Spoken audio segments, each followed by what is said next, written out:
Hello friends, in this video I'm going to show you how to hide and unhide rows in Google Sheets. So once you're inside the Google Sheets or document in Google Sheets that you want to basically hide, you want to find that row, and let me take for example row 2, right? So I will click on that row and or simple click on it and then right click, so you can have the menu options here appear, and here you'll have the option in the list that says hide row. Click on that and it's going to hide the row, and as you can look now, my row and columns are basically showing, and it's basically 1 and 3.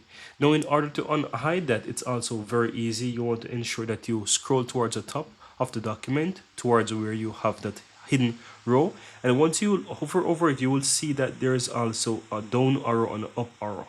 So in order to unhide that row, you want to look towards that upper or lower column, and you will see a up arrow or a down arrow. You can choose whichever. So let me take for example a down arrow, and I will click on that, and as you can see, the moment I click on it, it expands it and show that that row is now available again so that I can see it. And that's it guys. That's how to hide and unhide rows in Google Sheets.